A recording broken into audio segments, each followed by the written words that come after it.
សូ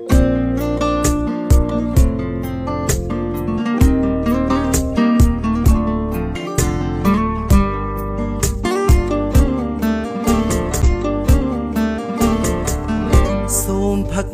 ថ្ងៃនេះជាលើកចុងក្រោយស្អែកសន្យាថាឈប់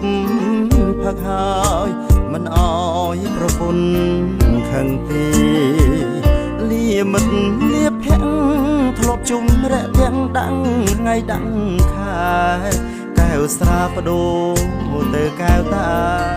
ក្រនលំហែងំដល់អារម្មណ៍សូមផឹកថ្ងៃនេះចុងក្រោយបងអង្គលើកឲ្យដាច់សូមគុំដាក់ជុំព្រោះអង្គឱកាសហើយខ្ញុំដាច់ភ្លើងដាច់ទឹកមិនដូចដាច់ផឹងដេកស្ដាយស្រែជុំមិត្តភក្តិក៏ឃ្លាតពីខ្ញុំទ្រូងក្តៅងុំជាងបាត់ស្នេហាមួយថ្ងៃប្តីផឹកប៉ុនមកដល់ទើបអូនធ្វើបាបបងឲ្យបងបែកបាក់ពីស្រាឃើញប្តីគេនៅផឹកបានធម្មតាមិនដេចឡើយអូនដាច់ធម៌មេត្តាតើអ្នកណានៅរាប់អានខ្ញុំសូមផឹកថ្ងៃនេះ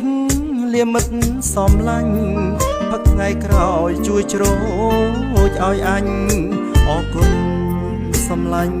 កុំឃ្លាតជាតិនេះហួងហើយបើមានជាតិក្រោយចាំផឹកម្ដងទីប្រាថ្នាផឹកគ្រប់ជីមិនឲ្យឃ្លាតដូចជាតិនេះឡើយតោះដាច់មិនថាបងប្អូនទាំងអស់គ្នាគ្មានការជួបជុំណាដែលថាមិនបែកទេប៉ុន្តែការជួបជុំលើកចុងក្រោយនេះ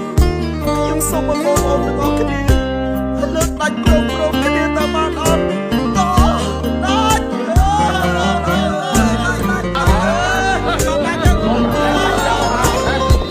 សូមផឹកថ្ងៃនេះលាមិត្តសំឡាញ់ផឹកថ្ងៃក្រោយជួយជ្រោចឲ្យអញអរគុណសំឡាញ់កុំឃ្លាតជាតិនេះហួងហើយបើមានជាតិក្រោយចាំផឹកម្ដងទីប្រាថ្នាផឹកគ្រប់ជីមិនឲ្យឃ្លាតដូចជាតិនេះ